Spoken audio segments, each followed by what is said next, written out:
ज्ञानक्रांती foundation यांनी मला इथे आमंत्रित केले. सोबतच मला अध्यक्षपद बहाल केले. त्याबद्दल मी सर्वप्रथम त्यांचे आभार मानते. ज्ञानक्रांती फाउंडेशनचं संपूर्ण चमू मी सकाळपासून बघते आहे. म्हणजे आपण व्हॉट्सअप ग्रुपवर तर बघतोच आहे की अहोरात्र ते किती श्रम घेत आहेत आपल्या सगळ्यांसाठी. आपण फक्त दुरून कुठून तरी इथे बक्षीस घेण्यासाठी आलो म्हणून आपण एवढे त्रासलेले आहे. पण तिसऱ्या कोणाला तरी बक्षीस देताना त्यांना काय मानसिक समाधान मिळत असेल याची कदाचित आपण कल्पना सुद्धा करू शकत नाही. आणि म्हणूनच म्हणतात की देणे हे खूप उचित असतं किंवा देणं हे खूप जास्त महत्वाचं असतं घेण्यापेक्षा. असो, त्याचबरोबर आपले जे सर्व मान्यवर बसलेले आहेत तिथे त्या सर्वांना मी अभिवादन करते. आज मी ज्यांच्या ओळखीने इथे आलेली आहे आमचे हरिश्चंद्र फाउंडेशनचे गायकवाड सर, त्यांना व त्यांच्या परिवाराला देखील मी येथे अभिवादन करते. आणि एक अध्यक्षीय भाषण म्हणून जास्त बोलणार नाही कारण सगळे कंटाळलेले आहेत. पण काही ठळक गोष्टी मला सांगाव्याशा वाटतील कारण मी जर मुंबईवरून इतक्या लांब इथे आलेली आहे निश्चितच मी तेवढी संधी तर घेणार. कारण हे जे सगळे पुरस्कार आपण घेतो आहे पवार साहेबांनी सांगितल्याप्रमाणे ते पुरस्कार तर घेतोय पण आपल्या खांद्यावरची जबाबदारी मात्र आता दुपटीने वाढलेली आहे. कारण हे पुरस्कार म्हणजे आपण जेव्हा रत्न म्हणवले जातो आहे तर हे रत्न पुढच्या पिढीला घडवण्यासाठी आपल्याला खूप हे महत्वाचं काम करायचं आहे. इथे बसलेले सगळेजण जवळजवळ आपण सगळेजण 40-50च्या आसपास असणार आहेत. तर जी पुढची पिढी आपल्याला घडवायची आहे, अनेक शिक्षकही आहेत, अनेक आई वडील आहेत, अनेक काका काकी म्हणजे बरेच नातेवाईक बसलेले आहेत. तर अशा सगळ्यांना जेव्हा एक पुढची पिढी घडवायची आहे ती पिढी घडवायचं हे जे काम आहे हे इतकं सोपं उरलेलं नाही आहे. कारण काळ बदलतो आहे. आपण आजही आपल्या मुलांना सांगतो की अरे मी दुसरीत होतो तेव्हा मला सगळे 10 पर्यंतचे पाढे पाठ होते, तुला मात्र कॅल्क्युलेटर लागतो, मोबाईल लागतो.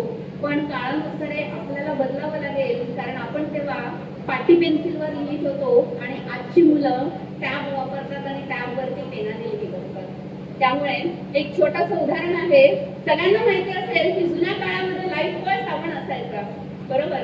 लाईफबॉय साबण तेव्हा फुटबॉलचे प्लेयर्स दाखवले होते आणि लाईफबॉय साबण, लाईफबॉय हे रहा, तंदुरुस्ती हे रहा म्हणून सगळेजण आपण साबण पाहिजे नाही म्हणायचो. कितीतरी वर्ष त्याने इतकं ब्रँड बनवला होता की आपण सांगायचो आम्हाला लाईफबॉय पाहिजे. त्याच्यानंतर काळ बदलला, लक्स आला, लक्सवाल्याने तिथे अभिनेत्री ठेवली. अभिनेत्री ठेवल्यानंतर लाईफबॉय वाल्यांना समजलं की जर मला मार्केटमध्ये टिकून राहायचं असेल तर निश्चितच मला माझ्यामध्ये बदल घडवून आणावा लागेल तरच मी आज या मार्केटमध्ये टिकेन, अदरवाईज माझी काही खैर नाही. तर पुढच्या पिढीला देताना आपल्याला जी सांगड घालायची आहे ती अशीच घालायची आहे की ती पुढची पिढी आणि आपली पिढी या दोन पिढ्यांमधील अंतर आपल्याला ब्रिज म्हणून भरून काढायचं आहे. दुसरं एक अतिशय जिवंत उदाहरण, आपण सगळेजण आज इथे आलेलो आहे. आपली मुलं आपण सगळ्यांनी पंखाखाली मस्त जपून ठेवलेली आहेत, बरोबर? पण हे जे फाउंडेशन आहे हे फाउंडेशन आज अशा कितीतरी मुलांना अविरतपणे मदत करतात. अनाथ मुलं असो, गरजू मुलं असो, या फाउंडेशनने नेहमीच अशा मुलांना मदत केलेली आहे. तर का नाही परत एकदा आपण अशा आपल्या मुलांना डेव्हलप करावं की जेव्हा शिवाजीराजे त्यांनी एकदाच हार पत्करलेली होती, बरोबर? त्यांची एकदाच हार झालेली होती मिर्झा राजेंकडून, त्यांना सगळे किल्ले द्यावे लागले होते. तेव्हा ते जाताना संभाजीराजांना घेऊन गेले होते आणि संभाजीराजांना ते बोलले होते की आजपर्यंत तू माझा विजय बघितलास, आज माझ्या सोबत चल. दुश्मनाकडे जातोय तरी मी तुला सोबत नेतो कारण आज तुला पराभव ही बघता आला पाहिजे, त्या पराभवाचा तुला सामना करता आला पाहिजे. तर ही जी ताकद आहे ही ताकद हे फाउंडेशन देत आहे आपल्याला म्हणा किंवा आपल्या पुढच्या पिढीला. असं हे सबळीकरण आपल्याला करायचं आहे. तिकडे गेल्यानंतर त्यांनी जेव्हा मिर्झा राजांनी संभाजीराजांना हत्ती भेट दिला होता तेव्हा दिलेर खानांनी त्यांना विचारलं की ये हाथी आप महाराष्ट्रात कैसे लेके जाओगे?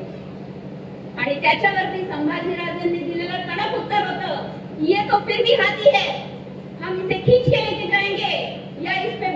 जाएंगे। आप ये सोचो कि आपने जीते हुए सारे किले अभी भी महाराष्ट्र में है, आप उसे आगरा कैसे लेके आओगे? ही जी हिम्मत आहे, हे जे रक्त आहे सळसळणारं, हे सळसळणारं रक्त आज कोणी जिवंत ठेवत असेल तर हे फाउंडेशन जिवंत ठेवत आहे. त्यामुळे या फाउंडेशनला माझे लक्ष सलाम आणि मी खूप म्हणजे कृतज्ञ आहे की या फाउंडेशनने इतके सगळे कार्य नेहमी करत आलेले आहेत. आपण जेव्हा नेहमी म्हणतो की आपण आयुष्य किती जगतो आहे, 70 वर्ष जगलो, 80 वर्ष जगलो, 90 वर्ष जगलो, महत्वाचं काय आहे? आपण किती जगतो हे महत्वाचं आहे की आपण कसे जगतो हे महत्वाचं आहे. आपण आज सकाळ झाली म्हणून सगळ्या जणी महिला असो तर कामाला लागतात, किचन मधल्या कामाला लागतात, घर आवरण्याच्या कामाला लागतात, नंतर ड्युटीवरही जात असतील, पुरुष असतील तर त्यांचे नेहमीचे टेन्शन असतात, माझ्यावरती फॅमिलीची जबाबदारी आहे.